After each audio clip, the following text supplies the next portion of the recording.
Are you good doing your own introduction? I don't care. All right, well, let Steve Snodgrass take the next one, the case of John Foster. And, it's going to be covered it's like a Nebraska case, so this will be really good. And Steve, he's the president of the Omaha UFO study group, has been for like 10 years, paying his dues for the website and covering our paranormal one too. So he's a great guy. Let's give him a round of applause.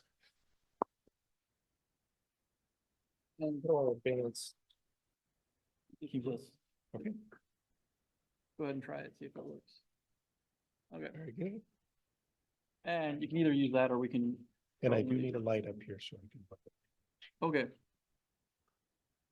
Well, it's at 50%, so I think you're good. Great. Kyle, thank you. I know how difficult it is when people organize an event like this to have a speaker go sick and another one out of town. And as frustrated or concerning as you are with all of this, we're very glad you're here. And I really appreciate your flexibility and Kyle, your flexibility in handling this with grace. So nicely done. I've got good news for you tonight and a warning. I'll start with a warning. I've been through about 10 revisions of this talk about John Foster and his experiences, and it's the best I've got. It's kind of complicated. I'm weaving science articles in and throughout the story, and probably won't be time for questions until afterward. We'll see how I time this out. I had it right at about an hour, but some of that did not include some of John Foster's illustrations and drawings. The good news that we're going to have tonight is you are going to also be the first witness to a premiere of a 10-minute video trailer for a segment from a documentary film that is currently in process based on interviews done with John Foster just within the last couple months. I thought, understood we had the producer and director of this tonight, Rhett McClure. Are you here? There's Rhett. We're going to get to see firsthand video editing of this tonight, partway through the presentation. So appreciate you being here. Want to get started right here. Born October 1937, John Foster, who is now aged 86, in his own words, I will now quote, a retired research and development electrical and mechanical engineer with experience in the nuclear, aerospace, fluidic, civil, and commercial fields. A home builder, general contractor, artist, lecturer, and author. He writes, up until 1986, at age 48, I could recall some strange things that had occurred to me from my very early childhood, but I really couldn't understand them. Then in late 1986 through early 1987, in a very short time, I recalled in extreme detail an enormous number of so-called UFO encounters that had occurred throughout my entire life. I became almost totally devastated. My entire life was turned upside down. A few witnesses have since recalled some of what I recalled, enough to convince me and them I am not psychotic or imaginative. I have spent the last 30 years researching, writing, and trying to understand what has happened. The mysterious intelligences connected to my encounters have told me that they are the monitors and keepers of the earth, and are responsible to a hierarchy that includes the archangels Michael and Gabriel, who are responsible to the entity we have known as Christ, who is in charge of this corner of our immensely complex universe. They explain further that they are not allowed to interfere in the affairs of humankind except at certain times, when things are going awry or are dangerous. They said this is one of those times, one of those eras. They continued to state that if they had not interfered in the past, we would have destroyed ourselves, and that if they don't interfere now and in the future, we will indeed destroy ourselves. John Foster published 3 accounts of his UFO experiences, Eminent Discovery and To Earth from Heaven, first published in 1998 on Chorale Presentations, then updated in 2009 on Spiral Bound. A 3rd volume, Eminent Discovery Illustration Picture Book, was published in 2012, along with his updated paperback versions and his first 2 books. I've got them on display over here, including the spiral bound version. He also regularly contributes to his personal blog, johnfosterufos.com, continuing to recount and clarify his experiences. John was on the speaking circuit at UFO conventions in the late 1990s and appeared on local news features in Lincoln before pulling away from public interaction for about 10 years. He has since provided occasional interviews on Starseed Radio Academy, and in the last couple of years as a guest on Wendy's Coffee House podcast. He was most recently interviewed in his home for this upcoming privately produced documentary, which is going to be a 90-minute feature length, Brett? 90-minute feature length film that will premiere at perhaps the Omaha Film Festival? Okay, terrific. Can everybody hear all right? Is there anybody who can't hear? Raise their hand. We good? Okay. So All right. try to get closer. Good. Some familiar faces. In John's explorations and research, he consulted, yes, psychologist Dr. Leo Sprinkle from the University of Wyoming, and was evaluated by Dr. Fowler Jones of the Department of Psychiatry at the University of Kansas Medical Center, who both wrote forewords to John's published books. Dr. Sprinkle wrote of his enjoyment in John's willingness to display good humor, as well as his moments of fear and suffering, and his courage and determination in sharing his doubts and anxieties. He found Foster's commitment to understanding and compassion for others who are experiencing UFO encounters inspirational.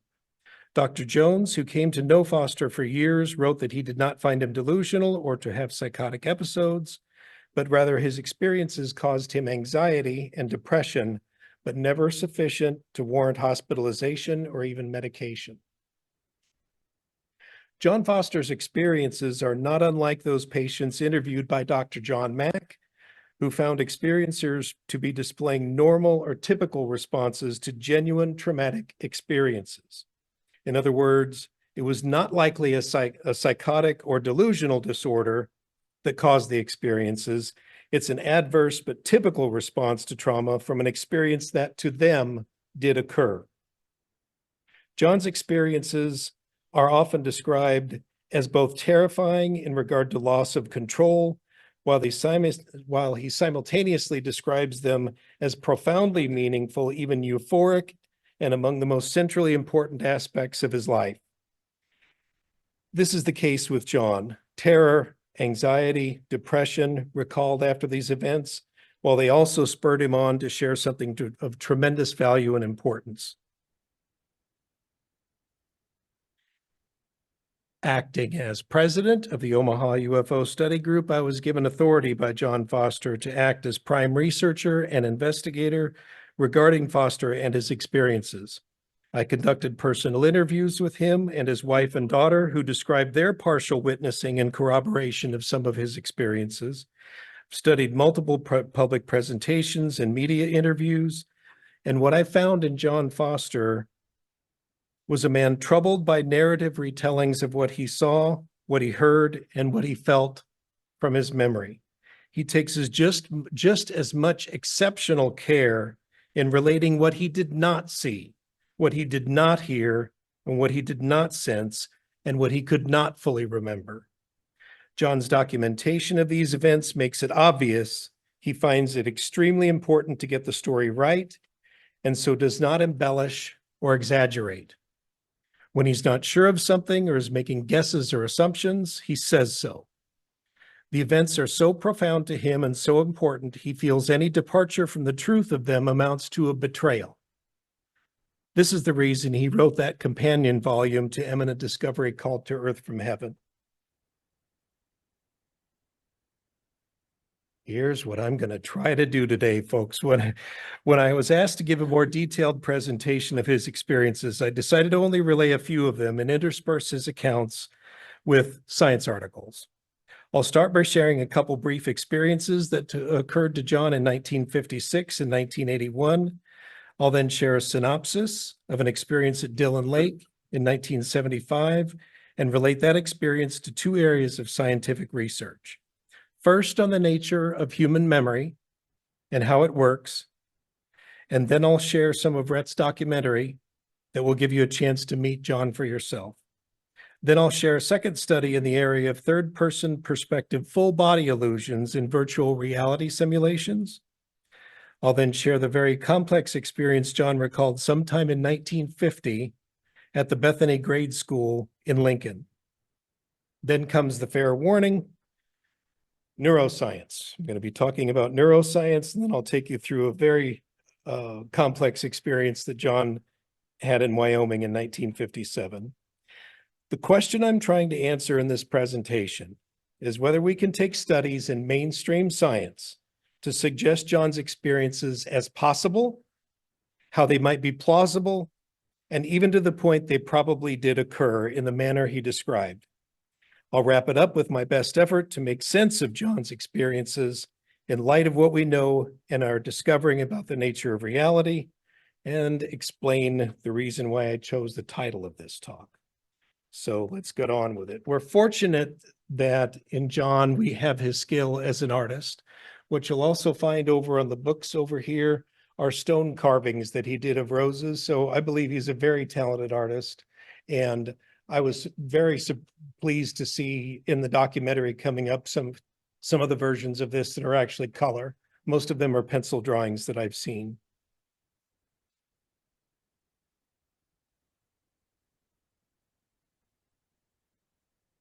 So in 1956, John had always been able to recall strange experiences he had on a Wyoming ranch in 1956. While training horses and approaching them in a calm meadow, what he describes as an awesome presence drew his eyes to the mountains to his west. He saw a brilliant light in front of the mountain. He found himself crying as a result of a strange force that pierced his body. He thought he had seen the face of God. He regained his strength and saw no light, and then returned to the ranch on one of the horses.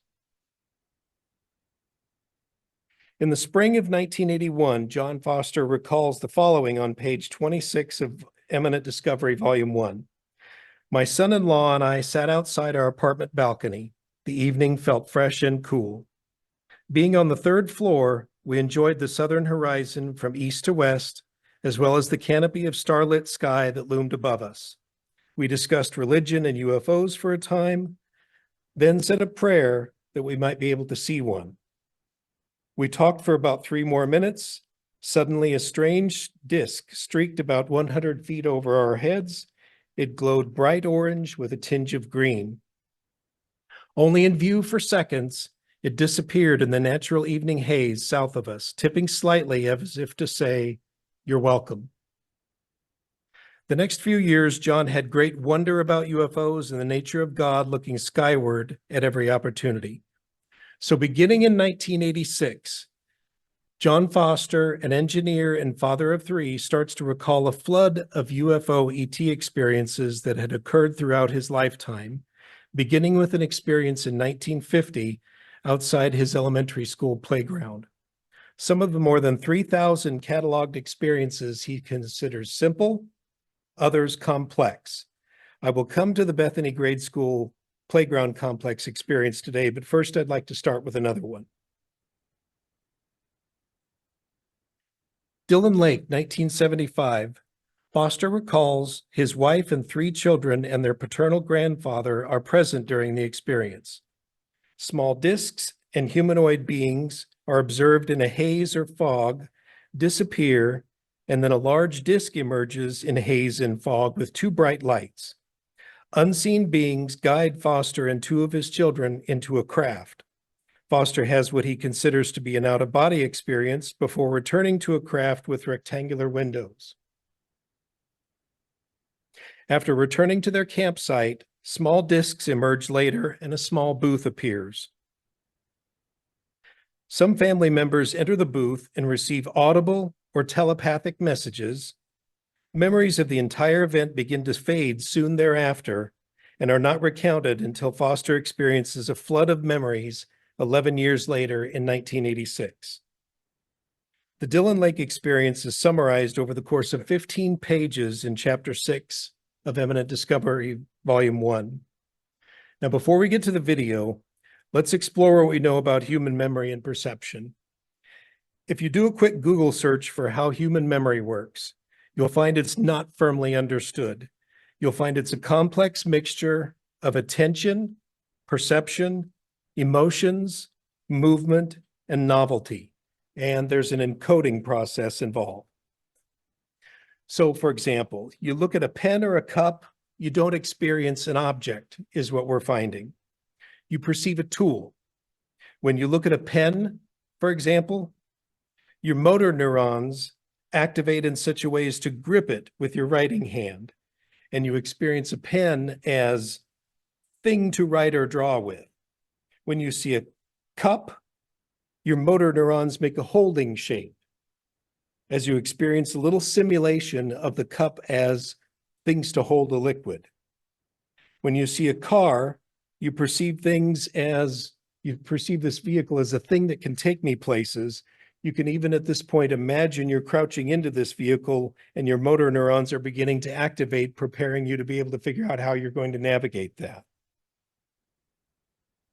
In the psychology of perception, this is called the perception action cycle, or perception action coupling. What objects are and how you perceive them are based on your state, your prior abilities, and your previous experience in what are called affordances. For example, a river appears differently to an experienced paddler compared to someone who has never paddled down a river of currents. Another example I experienced the other night after going to Texas Roadhouse after eating a gigantic steak. Then I walk into Casey's and I see the pizza there. Normally I would look at Casey's pizza and go, that looks good. At the moment that the pizza changed,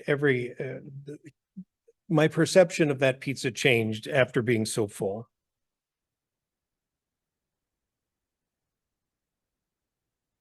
Encoding and retrieving memories is a process that recruits multiple regions of the brain and body.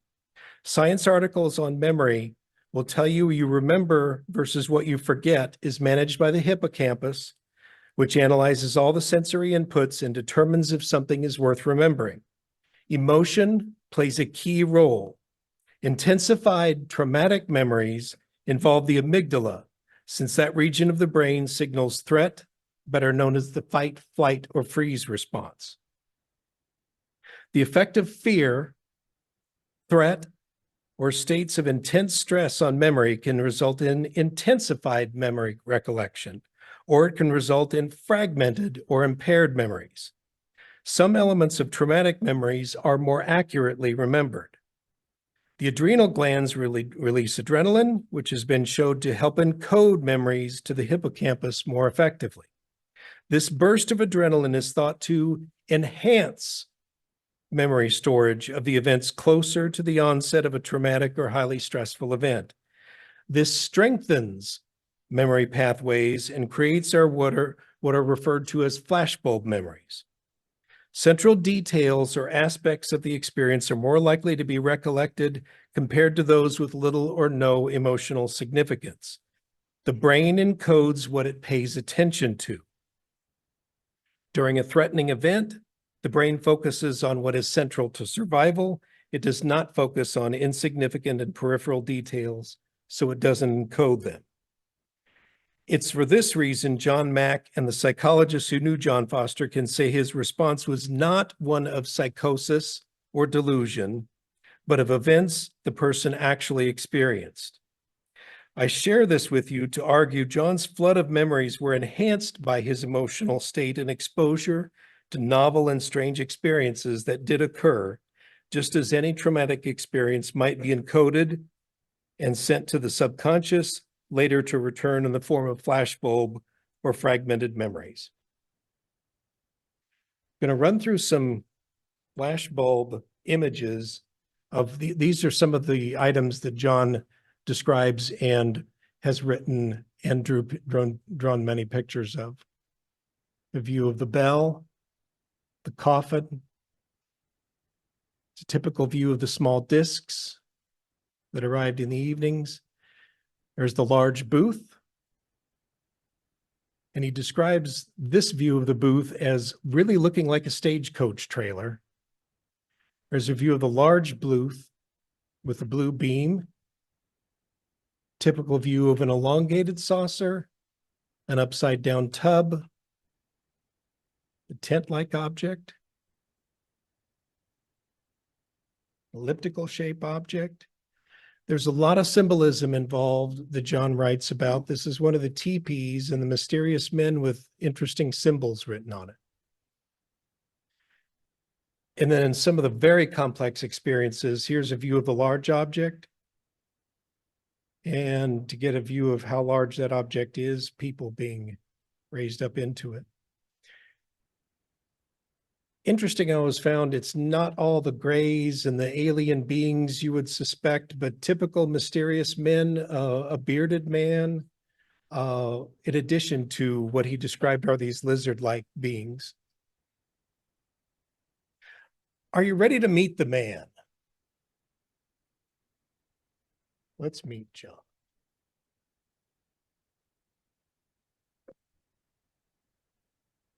Let's hope the volume works, Kyle. John Foster, a 57-year-old semi-retired engineer from Lincoln, Nebraska. He says he's had contact with aliens for most of his life, beginning when he was very young. This experience, John says, happened in 1950 when he was a teenager. He says his many encounters with aliens have had a profound effect on his life. These illustrations were drawn by John. And I thought, well, you know, it would be a super deal if we could establish UFOs are real, because being a research and development engineer, I thought it would blow us up into a new paradigm of reality. With the program, you were hypnotized you some way so that you don't remember. I was absolutely intrigued with what was going on, and you can imagine how it upset my life.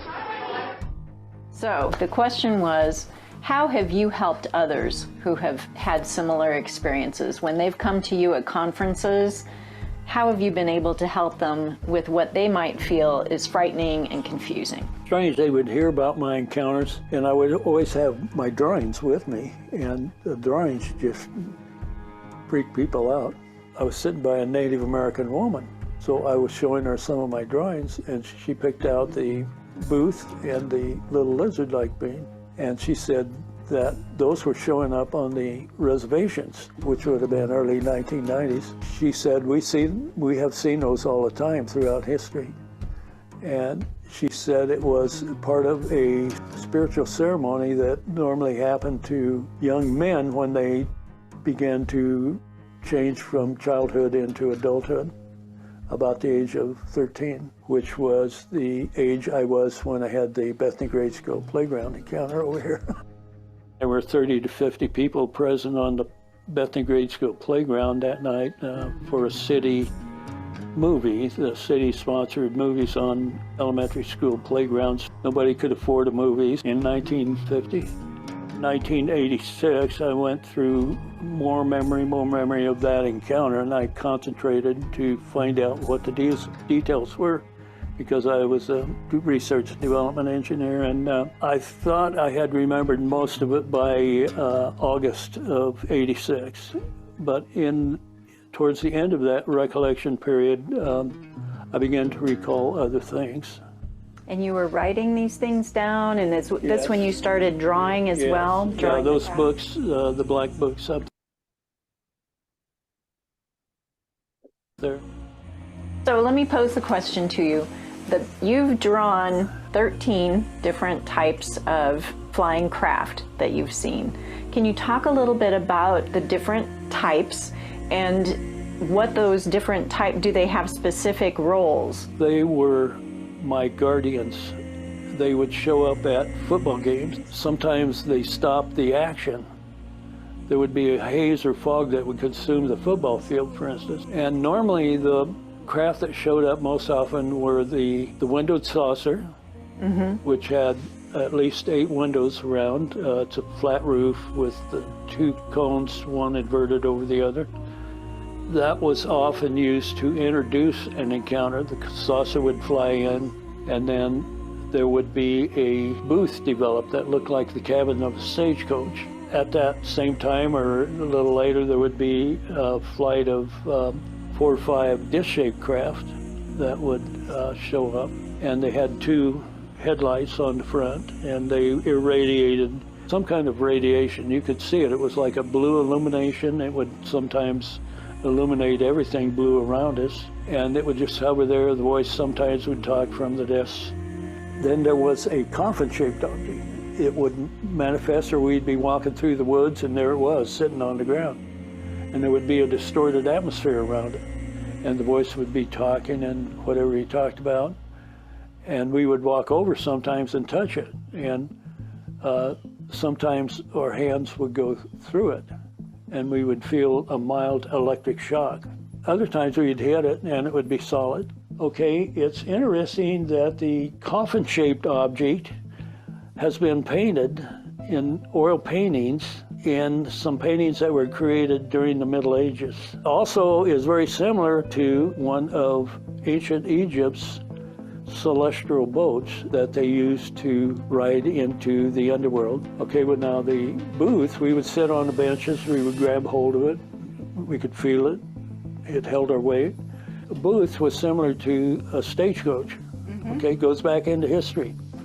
Okay, the bell-shaped object would show up, and there were several things, mysterious things that would happen and so forth. Very similar to the United States space capsule. It also was shown in the movie Encounters of the Third Kind.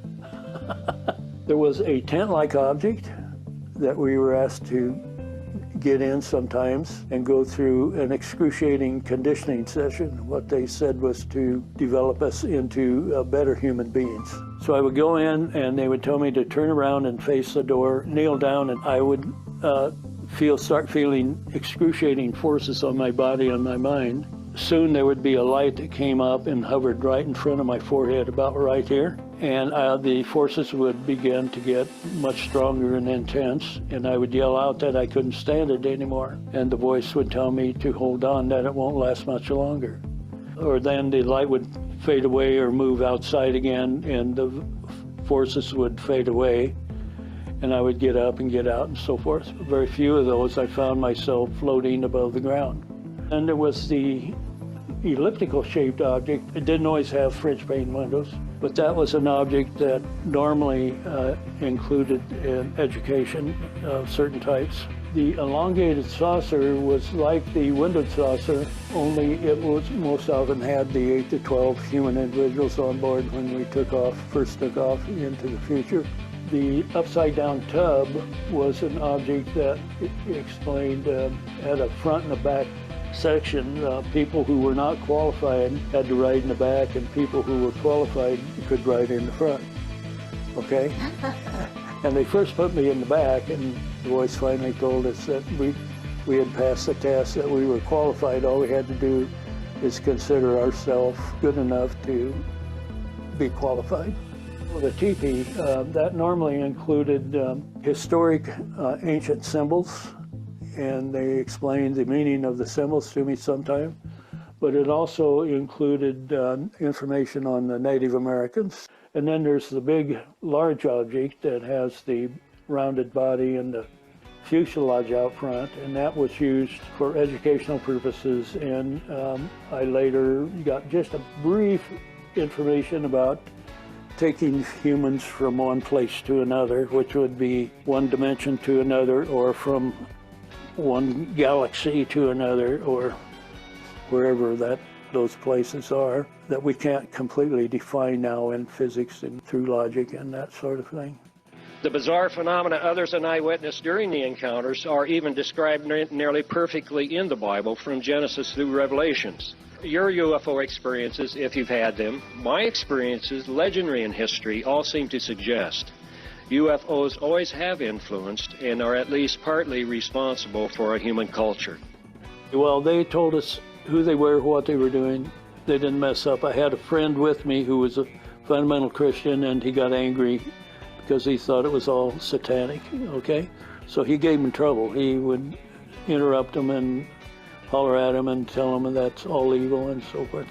At one point, the voice was speaking, and There was a craft there. Sometimes it was close enough I could touch it. He said they were the monitors or keepers of the earth, responsible to a hierarchy that included the archangels Michael and Gabriel.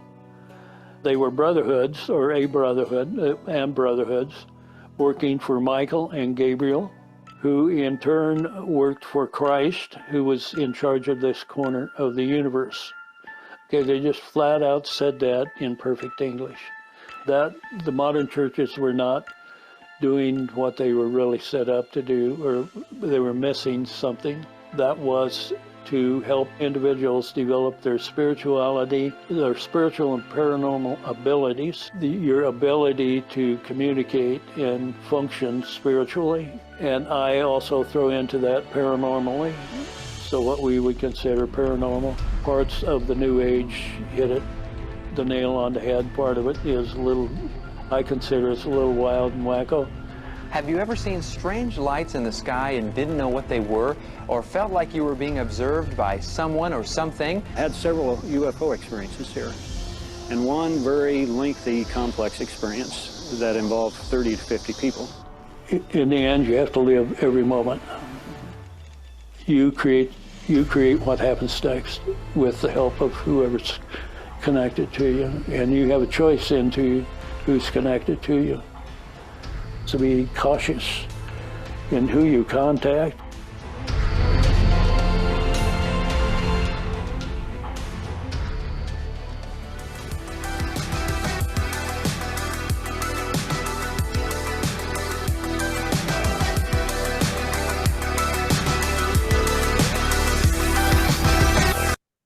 Nicely done, Rhett.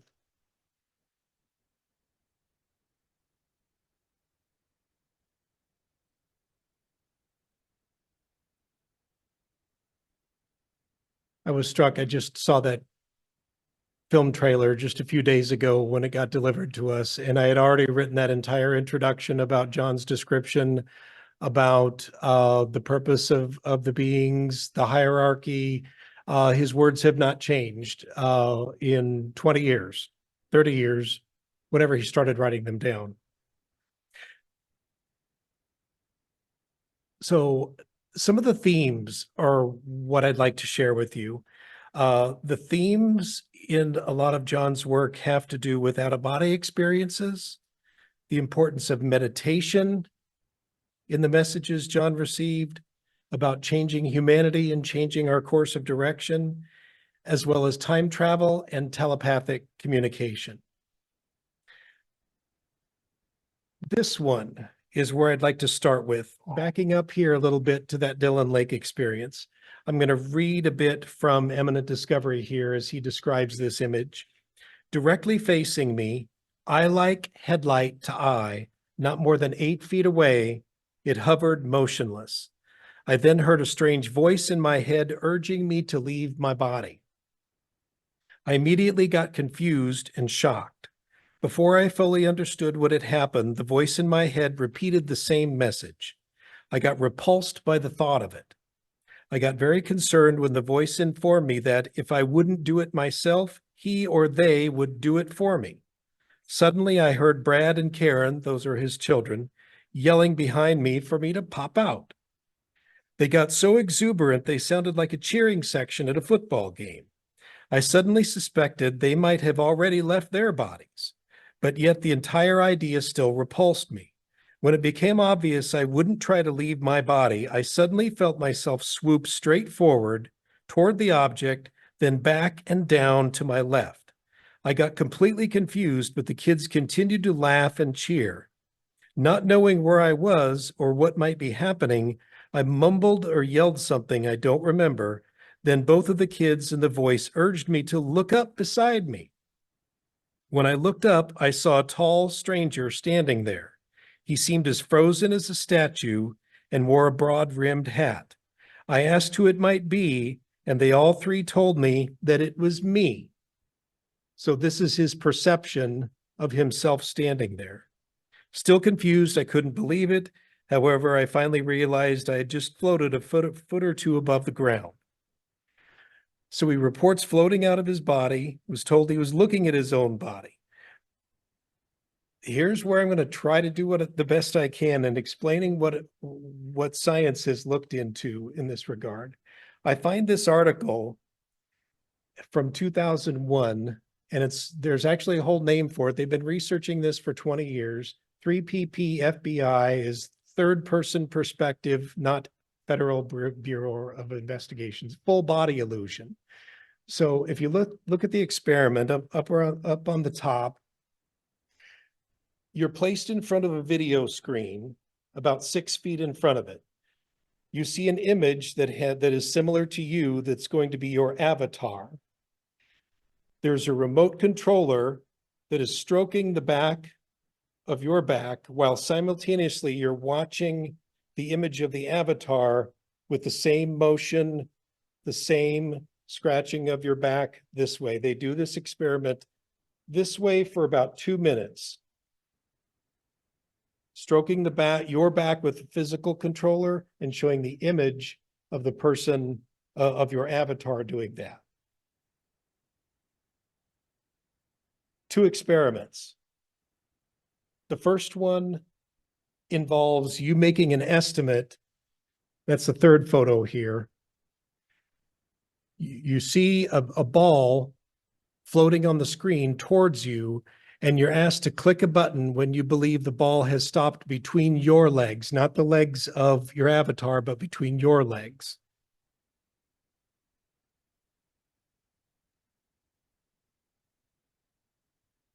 After this, you're asked a series of questions. Virtual body, is that my body? Did I sense I have more than one body? Did I feel the touch of the controller on the virtual body? Did the touch feel caused by the virtual controller on the virtual body? Did I feel like I could move the virtual body if I wanted to? Did I feel like it was drifting toward my virtual body? Did I feel like it was drifting toward the avatar? Did I feel 2 places at the same time? Did I feel like I was in the virtual scene? And did I feel sick to my stomach? Here are the results for this mental imagery task and the synchronous touching back and forth. In only 2 minutes, this puts your feeling of where you are in the place of the avatar, and all answers to those above questions are higher at a statistically significant rate, most of them highlighted in red here with 1,000 to 1 odds against chance. It felt like the virtual body was your body. You felt the touch of the virtual body, or the touching was caused by the virtual controller. Felt like you could move inside the virtual body. For all practical purposes, you don't sense you're in your body anymore. Your sense of ownership of a human body, your agency, like your ability to control it, and your self-location all are capable of moving outside of your body. The other experiment that they did is asked to do a locomotion, which was after you're done with this experiment, you back up. Instead of estimating where the ball is going to land between your legs, they ask you to physically step back about 6 feet, then step forward back to where you believed your body was, expecting that you might be moving closer to the screen. It didn't work. The results from that show that asynchronous touching, so if you're touched in different ways, that didn't do it. When you move back and we're moving forward, you're getting updated information back to your brain to keep you located in your body, is what the authors hypothesized.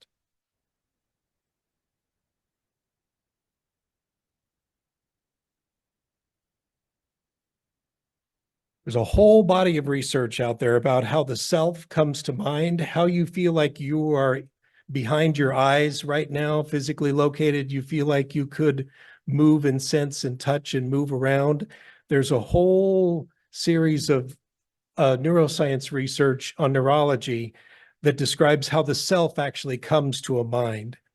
The point of this research I'm sharing with you is to tap into this phenomenon of out-of-body experiences to suggest this is not that unusual. This is something that can be artificially created. If you've ever played a Donkey Kong game and you kind of feel like you're ducking when the barrels come over you like that, or even back for those of us old enough to play a game of Pong, you can sense some sort of pain when you just can't reach the thing. As we're becoming more sophisticated with virtual reality simulations, and we're finding it not that surprising that how and where our physical self is located isn't necessarily behind the eyes. So I wanted to share, this is the complex one, bear with me here. The first memory John recalled in 1986 in his flood of recollections was the Bethany grade school encounter. Rhett featured a lot of that in the film, so I wanted to go through this one with you in detail. I'd like you to pay attention a little bit to the messages that he received about improving humanity by influencing individuals. And let's go. Crowd of 30 to 50 people gathered to watch an outdoor movie on a playground at Bethany Grade School in Lincoln in 1950. John and the crowd see a cluster of colored lights about 2 blocks away, which approached and then shone down 2 spotlights emanating from a craft that appeared dark as a void, with colored lights on top, illuminating the ground in searchlight motion. What would you do as a little kid? John chased it. It then floated out of sight and returned, hovering above the treetops, engulfed in this blue luminous haze, faded, and then came back into view. It landed near a parking lot, and 3 small human-like men emerged from the craft wearing one-piece suits, one with dark hair and the other 2 bald, about 2 to 3 feet tall. John recounts that he and his friend hearing a male voice and being compelled to approach. 2 strange beings appeared, and John heard audible or inaudible English resounding in his head to come forward.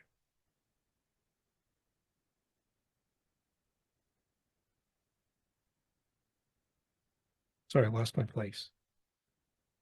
They spoke of antiquity, the American Indian and American historical figures, imparting wisdom. The craft disappeared, and in its place, an elliptical-shaped object appeared, shrouded in dense fog.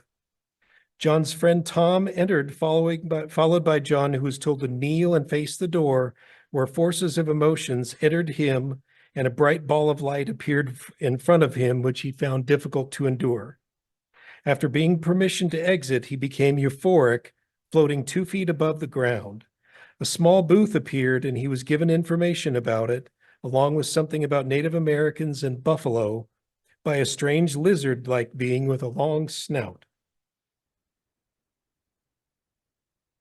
The booth and the lizard being faded from view, and they returned to seeing a saucer craft where John noticed it had long struts extending radially outward from the craft, with a pod attached to one of the struts. That's the pod in the lower right.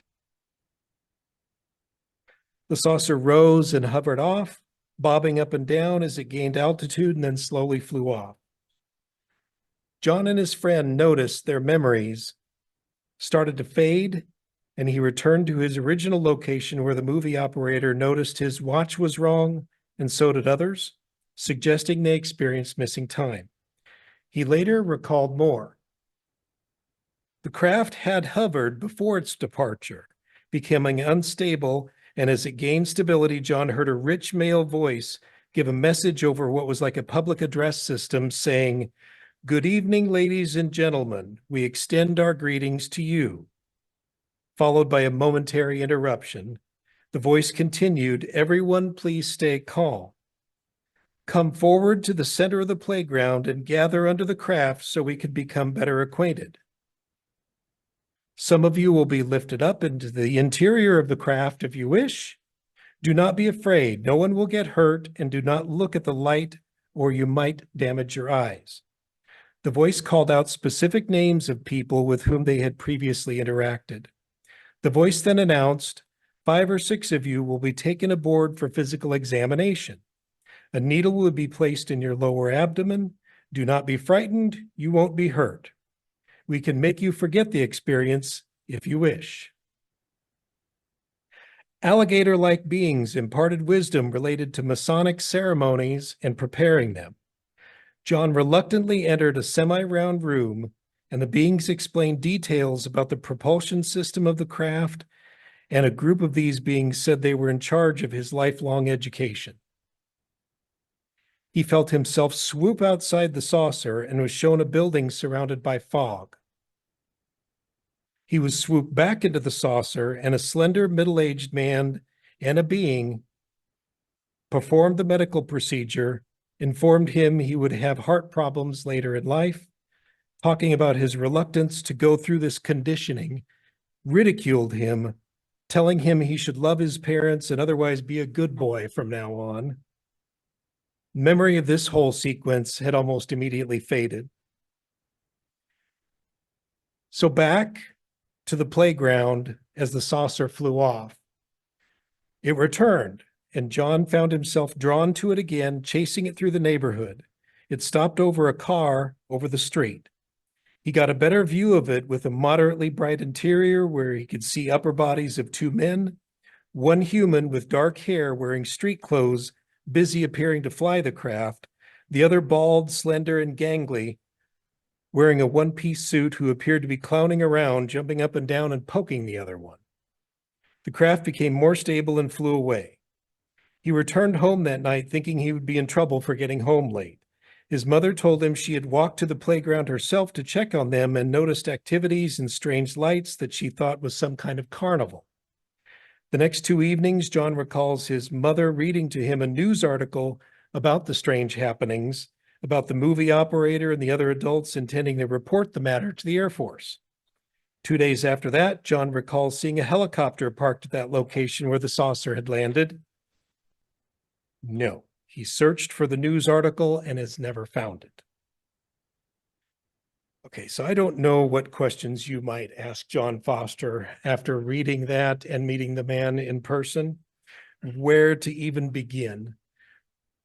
When I first met him, my first question to him was about the state of consciousness he was in. Even Katie was talking about, was this dream? Was this waking? How do I distinguish fact from reality?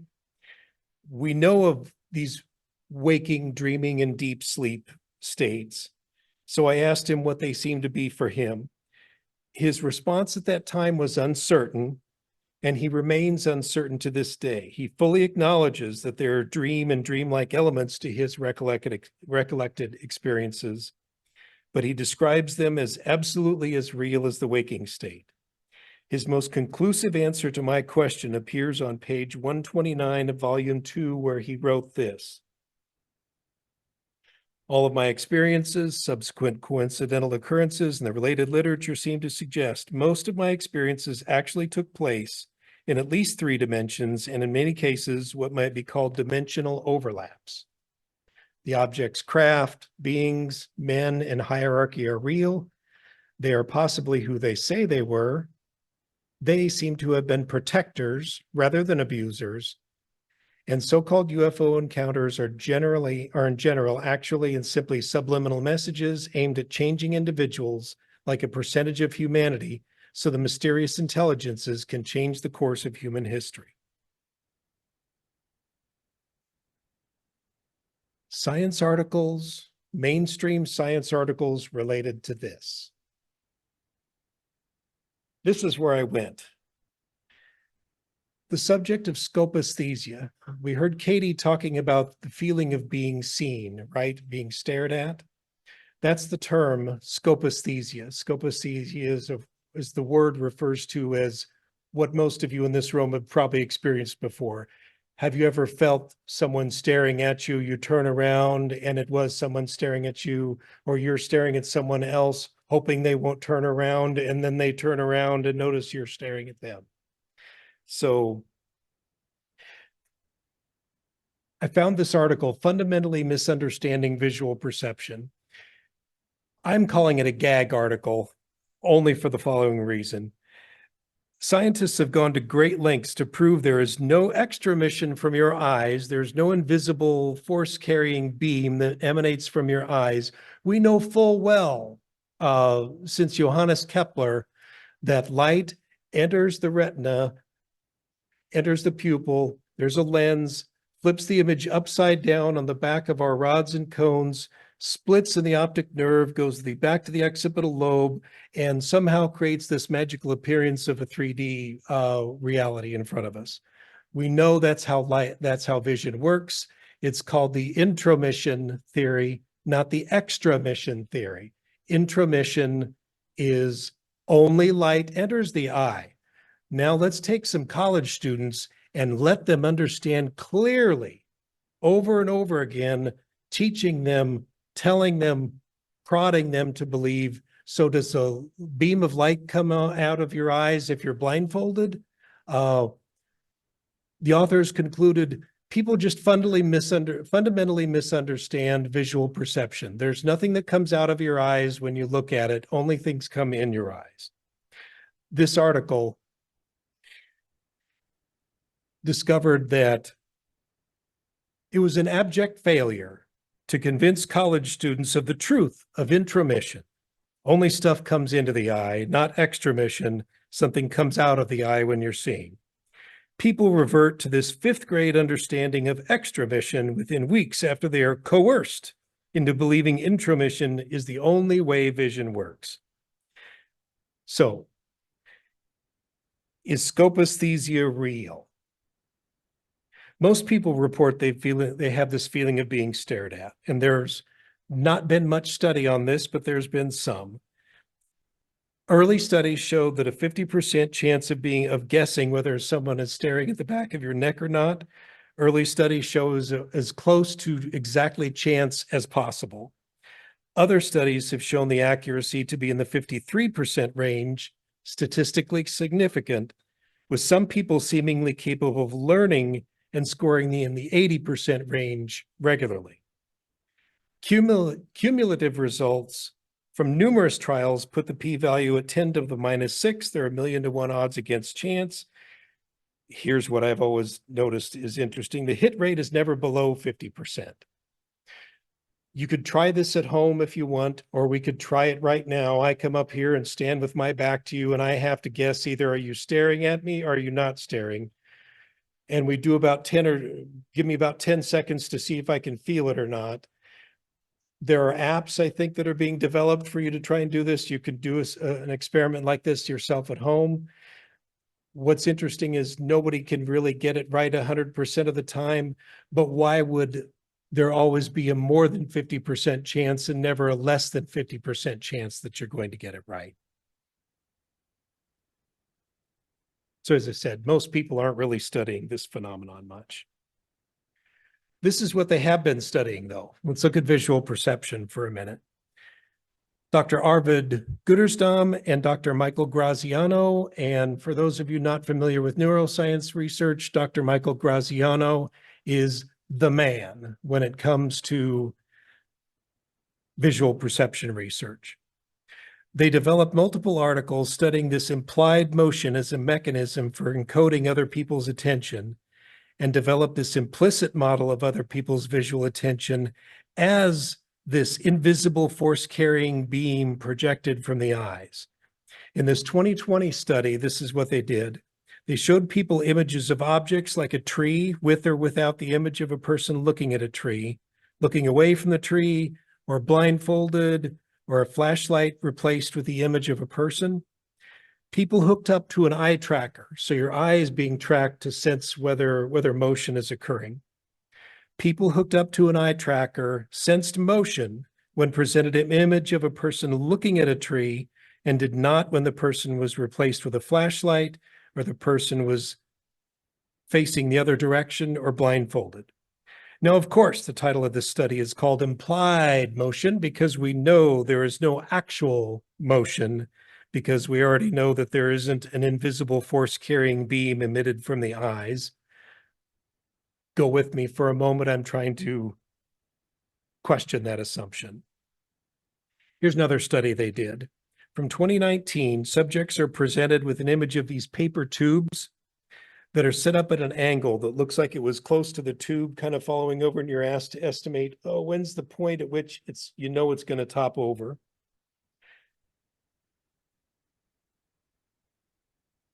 Presented the same image of tubes of various sizes with the image of a person looking at the tube. Statistically significant results showed subjects estimated a gentle force of about a half Newton on the tube. The effect disappeared when the subjects were told the tube was made of concrete or paper. Oh, concrete instead of paper. And of course, they concluded there's no invisible force-carrying beam that exerts influence on other objects.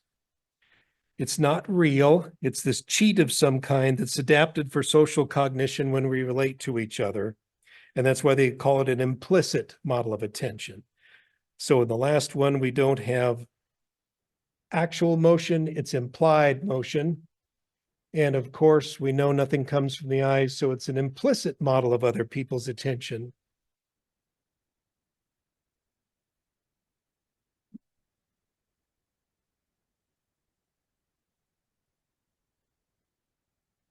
I'm suggesting the correct interpretation could be straightforward. In predator-prey relationships, knowing or sensing whether a predator is focusing its attention on you creates a huge advantage for survival and reproduction. If our attention and intentions are actually projected out where things appear to be, out there in the world and not in here, then the mind is extended over astronomical distances. According to this view, the mind is a system of fields. Just like the fields of your smartphone stretch out beyond the physical boundary of your phone, just like the fields of magnets stretch out beyond the magnet, just as the gravitational field of the Earth stretches out far beyond the Earth's motion in its orbit. I want to talk to you about the extended mind. This is where it gets controversial. Though that's real science, and of course, extended mind, we're going to call this pseudoscience. But it comes from another one. Back when we had no caller ID on our phones, the coincidence of thinking about someone and the phone rings and you're thinking about it and you pick it up, oh, I was just thinking about you. How did that occur? Well, there have been some studies, not many, where a person is given 4 possible names of people who are about to call them. The person calling is randomly selected, and when they place the call, the person is asked to guess which of the 4 people it is. 25% chance of being correct. Studies show people get it right about 50% of the time. Should not be possible. Of course, there are those who deny the results of this, indicating it's a coincidence. This is called frequency bias. And all you have to do when you're debunking something is give it a fancy name like the Bader-Meinhof phenomenon. It's just something that we humans do. So we have dogs knowing when their owners are coming home. We have a lot of different experiential evidence that there's something beyond the mind. The mind isn't necessarily physically located.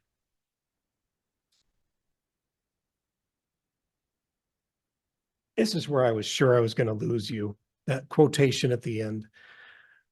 Try to go with me here for a minute. The purpose of thinking is to let your thoughts die instead of you.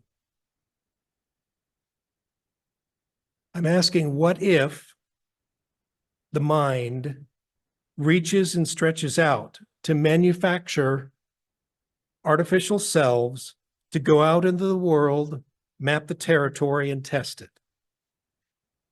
What if we are somehow the master sending out emissaries in the form of thoughts to touch the unknown so as to connect with other minds? Think I can support this with scientific research? I'm going to try. Anthony Huberman Lab. Here's a very mainstream neuroscientist, associate professor of neurobiology and ophthalmology at Stanford University School of Medicine.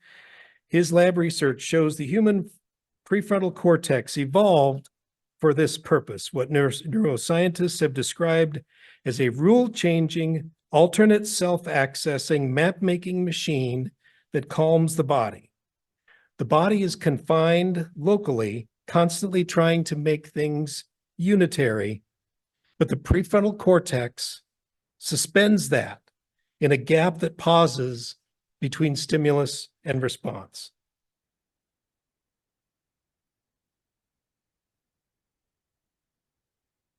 John Foster encountered these non-human intelligences that repeatedly urged him to be in a scenario to practice meditation, which he knew nothing about. This is one of the ongoing themes in John's story of these mysterious intelligences influencing humanity. John said the mysterious intelligences communicated to him that meditation was a skill that needed to be developed, and they referred to it as conditioning. Try to look at it this way. Our default is to pay attention to things like a puppy or a 2-year-old. All we do is cycle through all these different emotional states, and I've listed them there. There's a brain system devoted to each of these emotional states. Seeking is the first. Rage, fear, lust, care, play, and panic. There's a gap between the stimulus and response that the prefrontal cortex operates. In meditation or prayer, or just pausing and thinking for a moment, we break those patterns and rules. We test out alternative selves to manage these emotions. You do it all the time anyway. What'll happen if I do this? What'll happen if I do that? You're mapping alternative realities. It's becoming clear in neuroscience right now, the prefrontal cortex grew out of our motor centers. And really, in some ways, our brain is all designed around 3 options.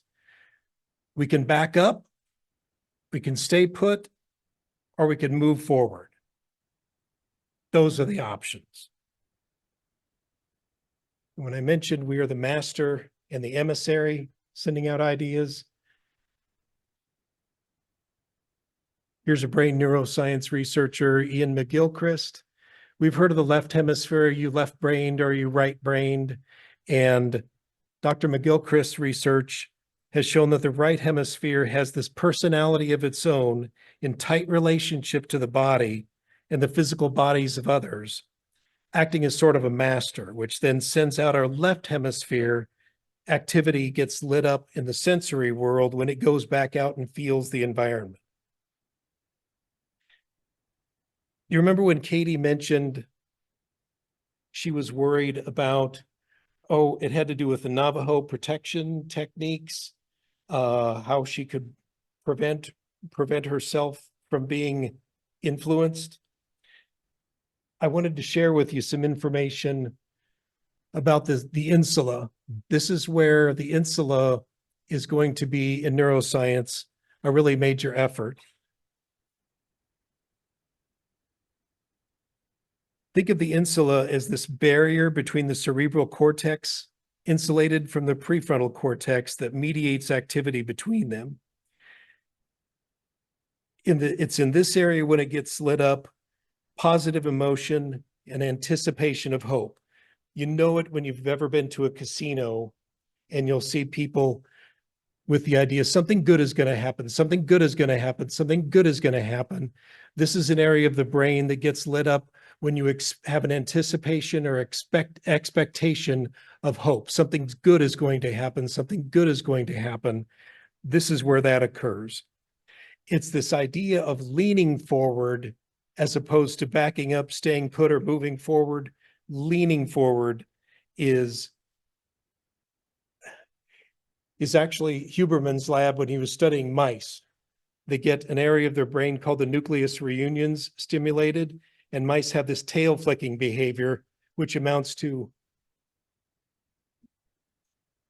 or from the Matrix, that, come on, bring it on. If there's some sort of protection technique that would be involved with that, that's probably where we'd want to go. Here's where I'm going for. Here's what I think happened with John. I think it started with him seeking in this sort of a knock on the door will be open situation. As master, John maybe sent out his thoughts as emissaries, seeking that he would be contacted and getting answers to his questions about UFOs. And the result is, perhaps he reached out and touched other mental energies in the same way we aren't confined to our bodies.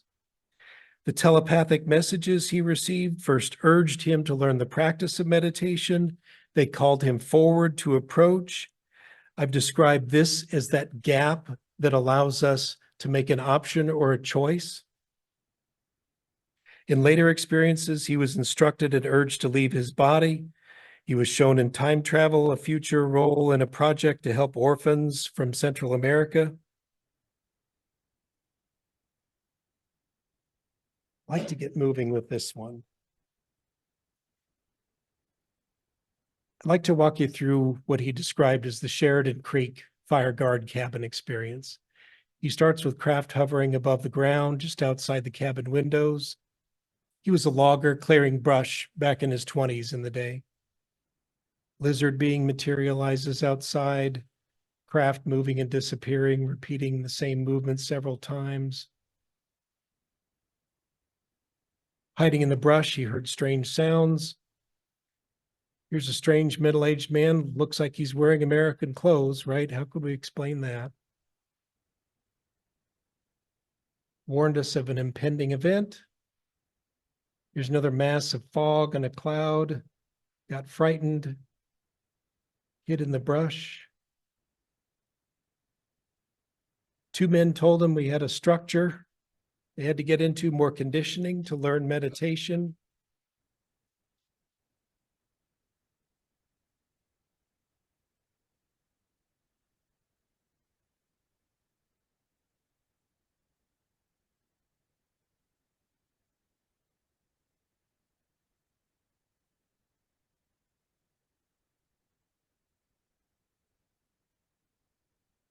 This is the one he mentioned in Rhett's video. This is where he allegedly met the Archangel Michael. Spoke to him about a brotherhood. He went in and got all sorts of education. And just remember, he's cataloged some 3,000 of his experiences. And as I meet the man, he's as honest and warm as that video kind of demonstrates. As I try to wrap my head around how and in what world, if this man is truly honest with me, are these all hallucinations? Are they all altered states of consciousness? To what extent could these be real?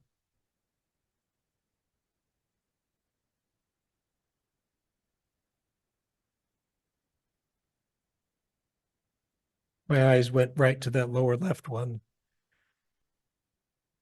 Several men who allegedly were inventors and they had their inventions sitting out front of them. He's never disclosed or was told that he couldn't share anything about what those inventions were. And yes, I've looked up the Rosicrucians to find out what order that they were in.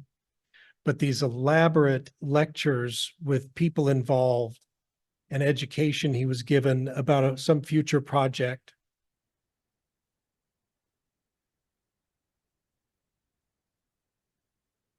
And again, remember, of some 3,000 experiences, sharing with you 3 of them tonight.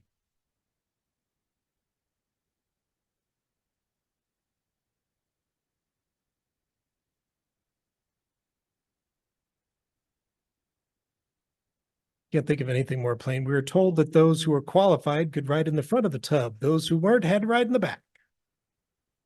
Yes, things don't change.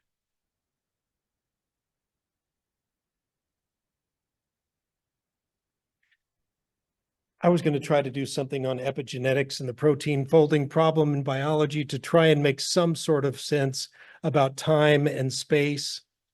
It's hard for me to wrap my head around it. Where I wanted to conclude is we have looked at different explanations of the UFO phenomenon. Is this a mechanical answer to the question, or is it a mental answer to the question? I've tried to show you that memory is an active process. Our physical location, our sense of where we are and our control over our own body is also a process. Vision is a process of mental attention. And maybe our sense of being and becoming are confined here, as opposed to the brain producing consciousness. The idea is perhaps the brain reduces consciousness. What Shakespeare meant when he said all the world's a stage, men and women are merely players. Einstein said reality is merely an illusion, although a very persistent one. What John described is the universe as being holographic. So I was wondering why you're all here.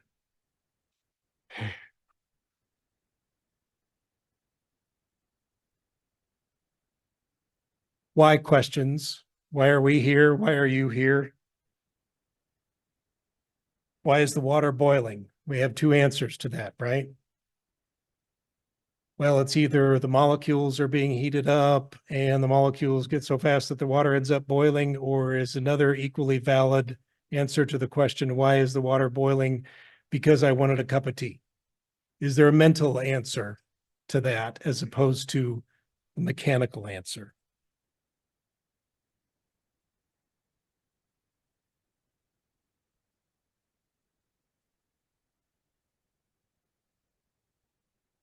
I've tried to share with you that perception is this active process, and it's based on our mental states or affordances. I've described memory as a process of perception and attention. Our ownership, our location, our agency, our mental processes that enable us to act. Vision is a process of mental attention. Perhaps the brain is constructed to enable action, and maybe interference patterns and harmonics. What I mean by that is, so what's bumping into what? Is this universe that we live in a bunch of made of things bumping into each other? Or is it made up of minds bumping into each other, mental processes bumping into each other? I wasn't sure if I should do this, but here's a controversial religious figure, Adi Da Lavananda Samraj.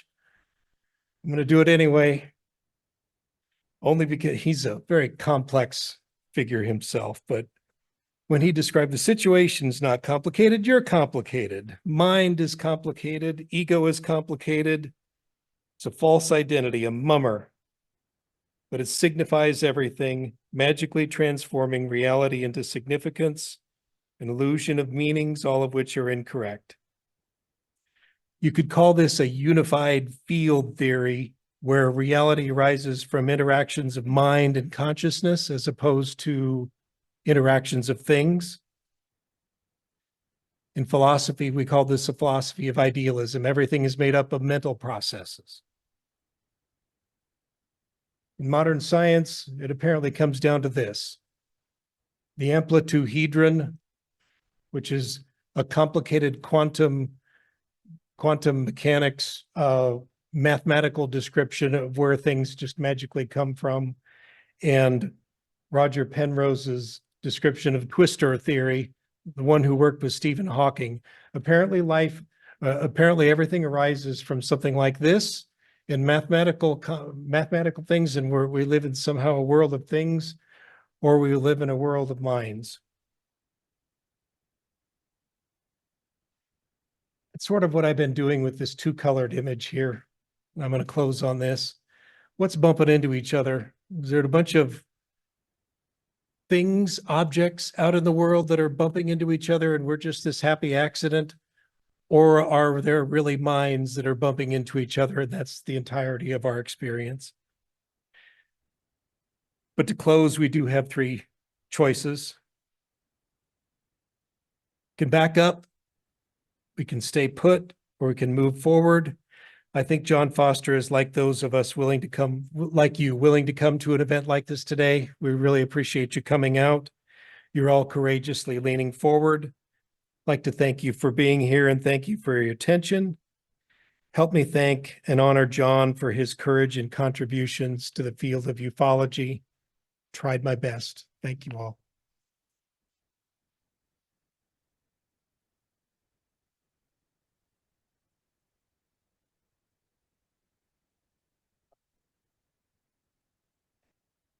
Don't know if I can answer questions. Questions? Anybody has neuroscience questions? Steve right here, he can answer any of those. I've tried really hard to figure out his story after meeting the man, and you saw the warmth and generosity that he has. His story has not changed. I see him as a genuinely honest man. I can't just wrap my head around how could this possibly be true.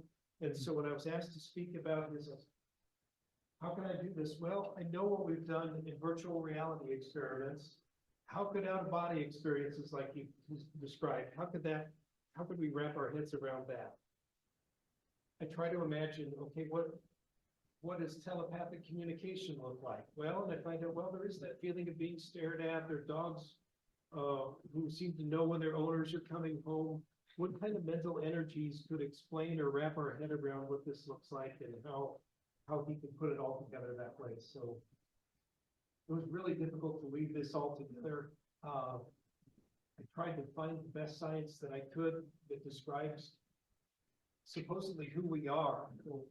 Is our brain really this, are we all a happy accident of evolution? And is it all built on survival and reproduction, living old enough to be able to reproduce? Is that the goal? Or are we really more about mental energies, and this is just what a physical body and a brain look like from a mental plane? Okay, 2 questions. Well, So, between the several experiences that you spoke about, well, I'm good, I talked about. Well, Between for the- several experiences. Okay, so between several experiences that you talked about, many times there was more than one person. There was at the minimum his 2 children, up to 50 people. Can anybody else substantiate, like, to his children, like, yeah, that happened to us? Like, do they come forward too? And Right. or the people at the playground, if there was 50 of them, are there any reports of other witnesses that were like, yeah, definitely happened? Without reading 500 or 600 pages of his books, he goes into that. He's tried to ask people, his friends at the fire guard cabin, they can remember, yeah, something was strange. I can't quite, like, oops. Something was strange. I can't quite put my finger on it. His daughter Kendra had also recalled some strange things. He tries not to ask her leading questions. This is the danger of hypnosis, that you ask leading questions of the witness. I've heard a recording of his daughter Kendra under hypnosis and what she's described.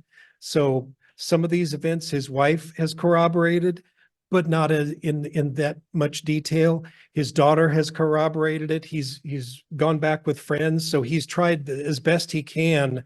And you can kind of look at the sincerity as what happened to me and how can I make sense of it has really been his drive. So there have been some people moving forward, but definitely not to the depth. What about the big one, the brother-in-law?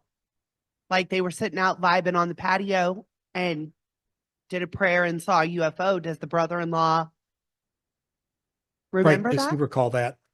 I'll ask John. Okay, good, good. And then my second question is, I mean, I think most of us are dying to know, do you think he was abducted? Don't know what that means. I mean, do you think he's been taken? Do you think that these experiences are things that actually happened to him, or he has conjured it all up mentally? That's the question that I've tried to answer. Yeah. And that's the best I can come up with, is that while I have a man who is honestly telling me the truth, I said my first question I posed to him, did it feel like a dream? Did it feel like waking consciousness? Did it feel, what state of consciousness were you in when these things appeared to you? And he struggles with his answer to that. I'm convinced it happened and it was real. It was 3D reality, but then he describes that dimensional overlaps. And so I tried to press on that as much as I could to try. It calls into question, I guess, everything that I know about the nature of reality. When I threw up, I had a whole description of Roger Penrose, who worked with Stephen Hawking and Einstein on twister theory, where we have subatomic particles either exist or they don't exist. We can know their direction, but we can't know their place, that the world doesn't really appear to be based on anything at all. Most of this is all empty space. And when I hear things like that, this doesn't sound that extraordinary to me. And so trying to figure out from a point of philosophy, that's where I ended. Are we really is this a world made of things, or is a world made of minds? It's a world made of minds, and it's just out of convenience that there's a global mind and that happens to be reduced, and my brain is more like an antenna to a universal one big mind. It's just that this is what my mind looks like from a 3D reality point of view. You can tell I'm struggling here as much as I can, but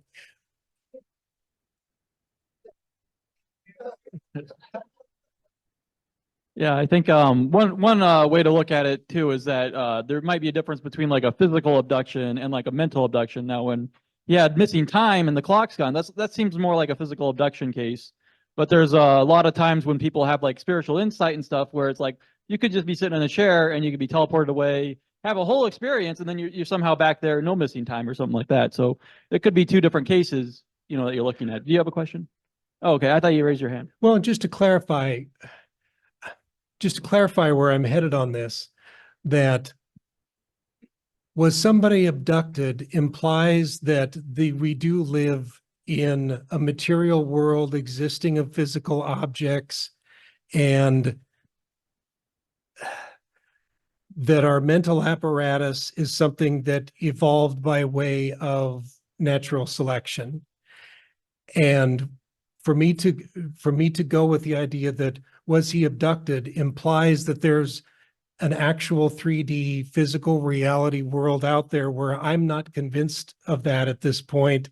And I wonder whether this was a contact with two mental energies that occurred and exchanged information that's how far I'm trying to press this for me to wrap my head around it. To say that was he abducted, kind of, well, that assumes there's a lot of assumptions that come into that, namely that you're looking at me right now thinking that I exist out over here.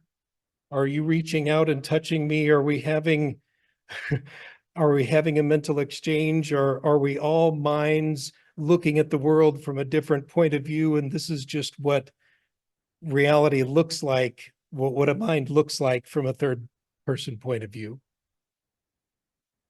Oh, way over there. Oh, I can verify some. Yeah. Okay, can you hear this? Okay. I can verify some of the stuff because some of those instances that he was referring to in there that he could see the future of when he met our group at Power Landing, Fred referenced, a lot of the experiences or the things he was describing were things that I was already doing. The Central American kids. I took in over 70 kids. And a number today, the head diagnostician at Children's Hospital is one of the kids that walked through Mexico. They were all escaping the Central American War, not all 70 of them. Some of them were from other countries also, but the Central American kids, which were about 20 of them, we ended up adopting legally 4. But one of the kids that we did not adopt, but lived with us for a while, and we were able to get him through high school. He got the scholarship to go to college on his own, learned English on his own, and he's the head diagnostician at Children's Hospital in the eye department today. You know, so I can verify that a lot of those things did occur. A lot of the places that he saw were things that later on were things that I was doing. It's like he was showing the future that he was to meet the group that were with my group. So you believe he was having real encounters? Well, the part that involved me, Yes. I didn't. He was a stranger. I didn't know him from a hole in the ground, you know. Right. And you know it. so in the film, in the full-length version, there's a great deal of time that John devotes to talking about the familiar, what he called familiar strangers.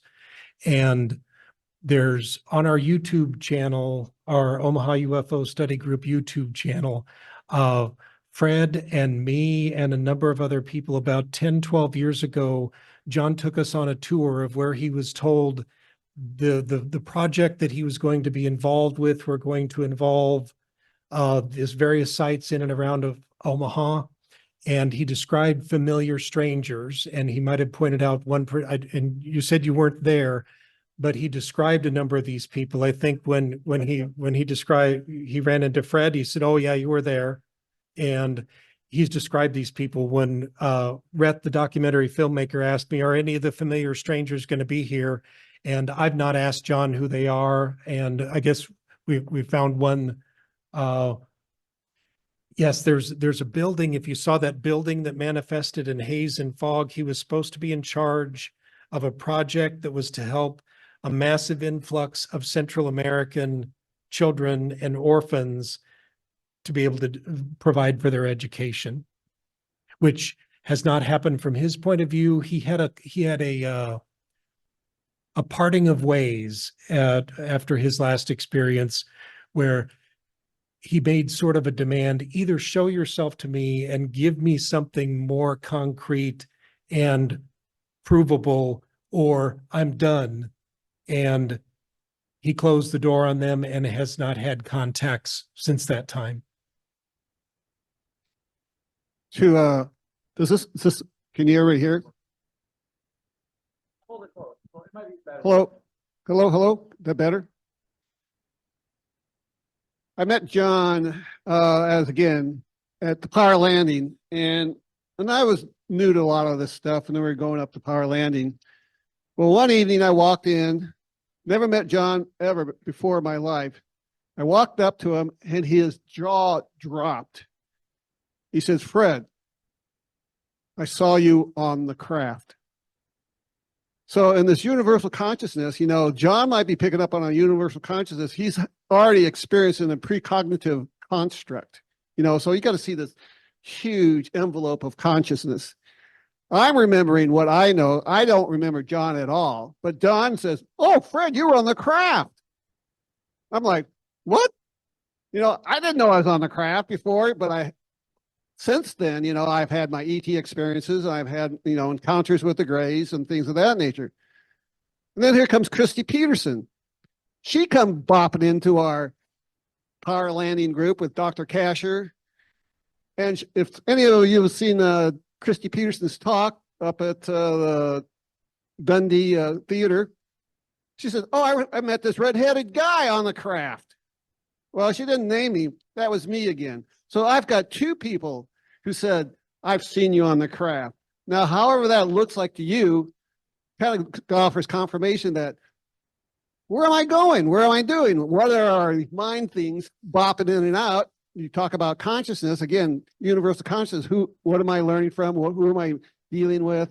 Things of that nature. So on a conscious level, I'm not seeing, if you want to talk about expanded consciousness, I have no construct, but I do, and even Steve one day was talking to us about, "Oh yeah, I had this dream, and I saw myself in this dentist chair, and there was a doctor or something or a nurse in the background behind me, and in the dream he comes up and touches him and says something about, and then he says, then it happened to me.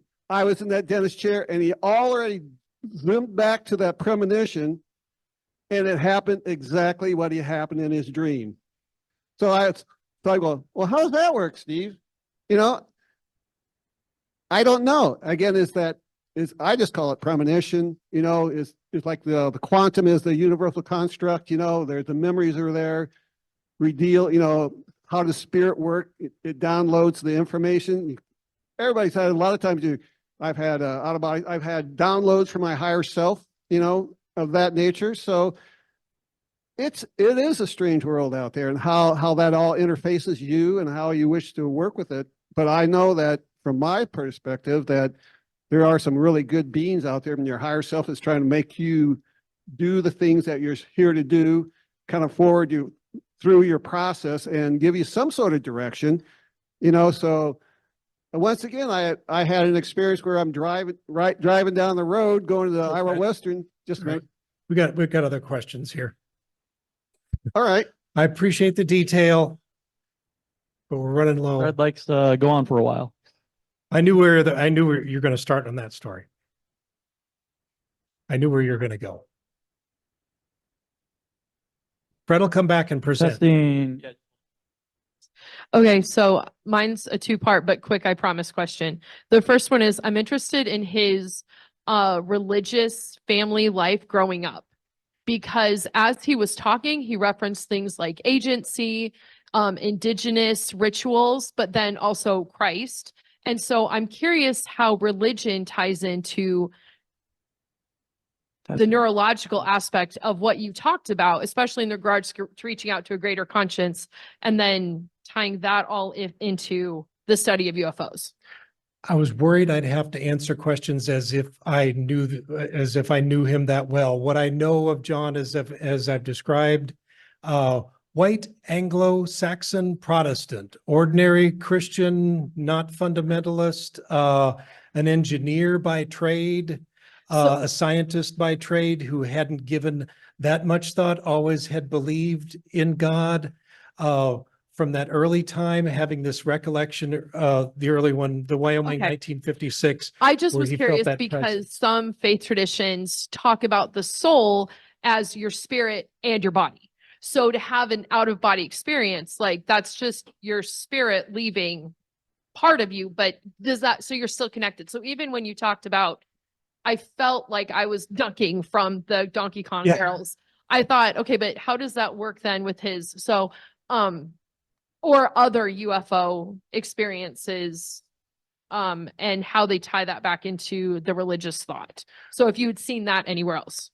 Right. So just like John had not much interest in Native Americans, Buffalo, ancient religious tradition, he hadn't come with that. This was all just brand new news to him. And this is what caused him to explore so much about these things. It blew his mind. His life was turned upside down. He was an engineer, father of three, building family, but has this sudden flood of recollections and spent the rest of his life trying to assimilate what happened to him. As far as your question more about how these mental energies connect, I'm just trying to imagine what it might look like if this is one mind with kind of many faces, everybody looking at things from a different point of view. What I'm convinced of is we all kind of have this belief there's something not, however, none of us had a choice to be born. We're all here. There's something wrong with this place. Agreed? I like this place. There's something not right about where we are. There's some direction we're all potentially headed together, and we have the power to make the world a better place. That's where I think John is coming from. How can he be a part of that? His belief is that one person at a time, if they can be taught, I almost boil it down to that, what I described as this think before you act. If this is the message that they had with this conditioning and meditation, what a great message to humanity. Why don't you pause for a second before you, when you get cut off in traffic, before you road rage a little bit, why don't you pause and think about what will happen if I do that and what will happen if I don't? Let's play out some of these scenarios in our imagination. That's a worthwhile message, I think, that we can all take home. Testing. Okay. Pull it close. Can you hear me okay? Was that religious? The world isn't the way it's supposed to be. So this is a professional question for perception psychology. Is there anything in intelligence or imagination that requires it to go with the grain of nature or natural order? See the last part again real quick. that it requires it to go with the grain of nature or natural order?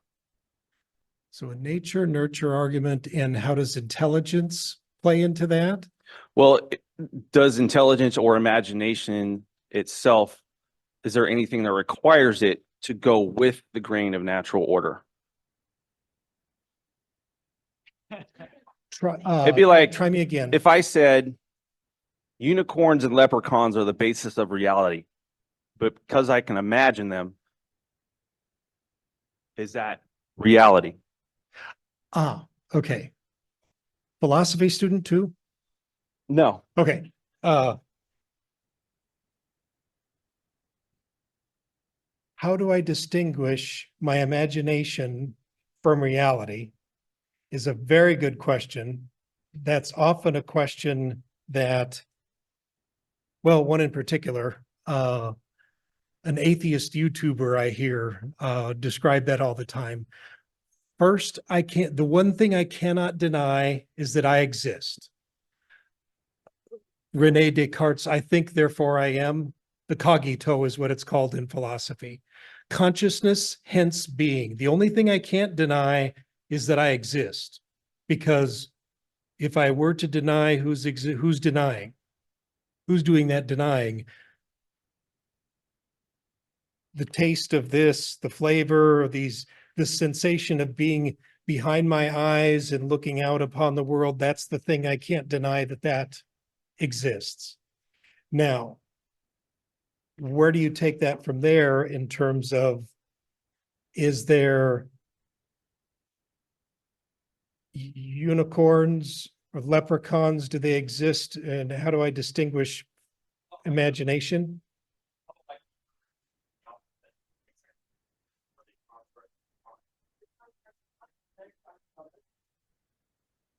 There's an argument there too.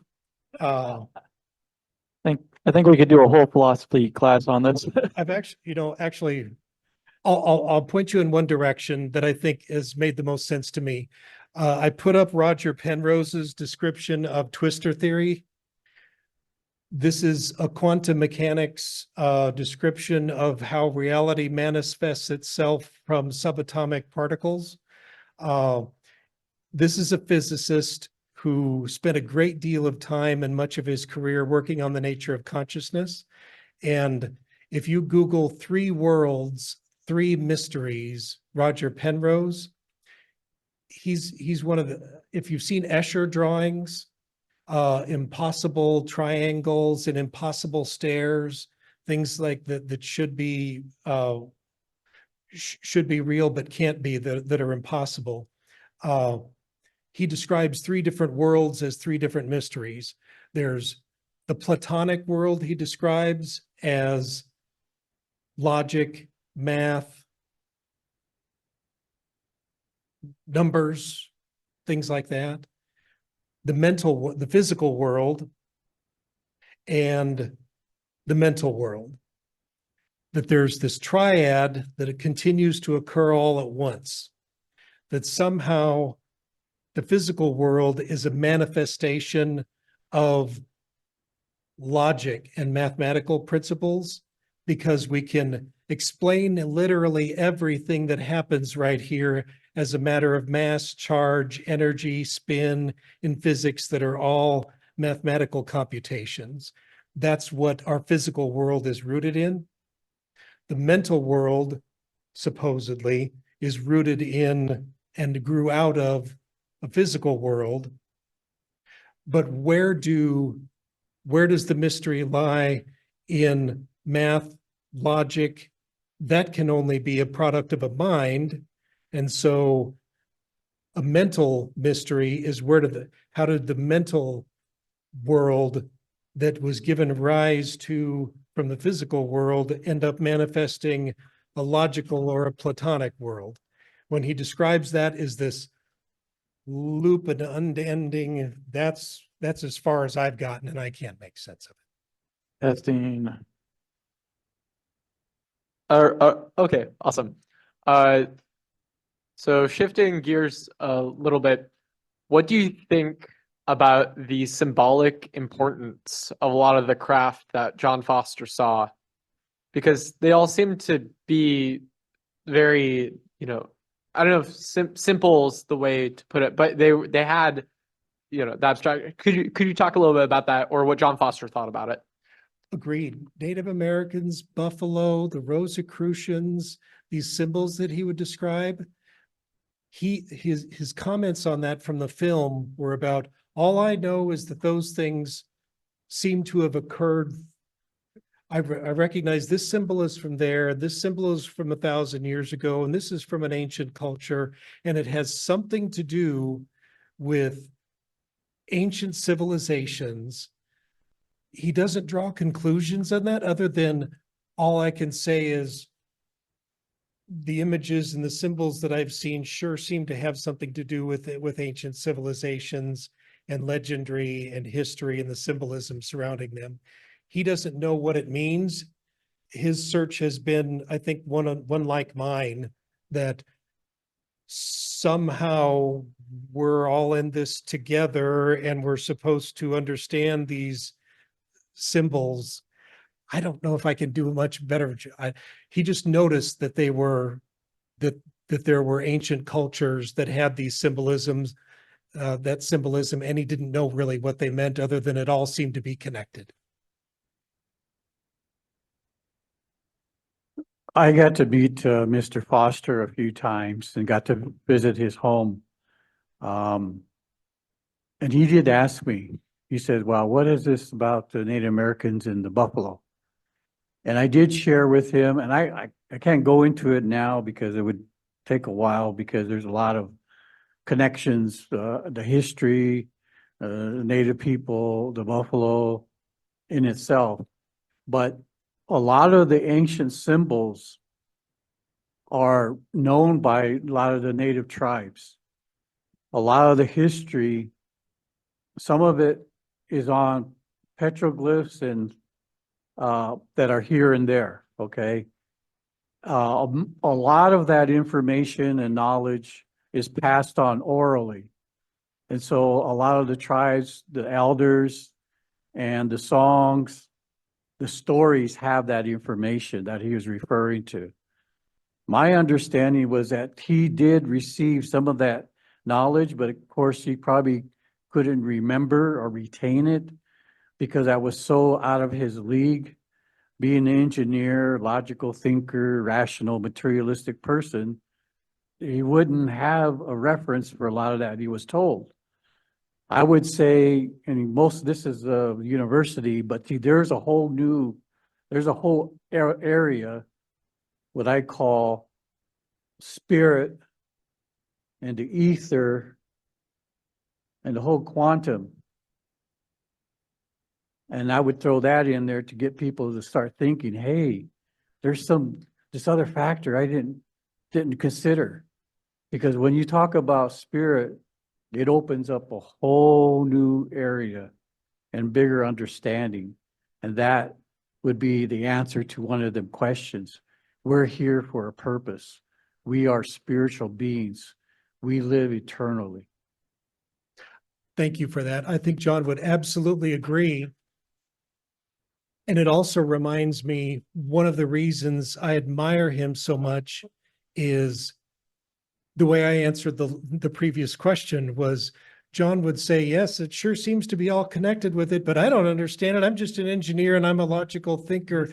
He doesn't reach out and try to make and force connections into things and embellish them and exaggerate them. He said, just all just nuts to me. How do I know? Did this happen to me? Did this not happen to me? He's inquisitive. All he was doing is recording and taking notes diligently. And when I wrote the part early on about his feeling that he's betrayed the truth if he doesn't communicate exactly what he remembers, he's like a stenographer that way, which is another reason why I admire him and his contribution, that he doesn't reach out and stretch or start making things up, and he tries to stay with only what he does know. And yes, all the symbolism, he said, sure sounds crazy to me, but there's some truth and everything is all connected the way you mentioned. I appreciate your comment. Any more questions? I thought we had one over here, but I guess not. All right, well, it's 10:05, so we'll be wrapping this up. If you have if you're more interested in more of this stuff, we do our meetings every month. It's the third Saturday of every month, 10 to noon in this room.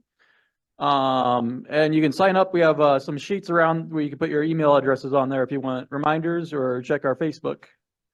Other than that, thank you for coming. Thanks.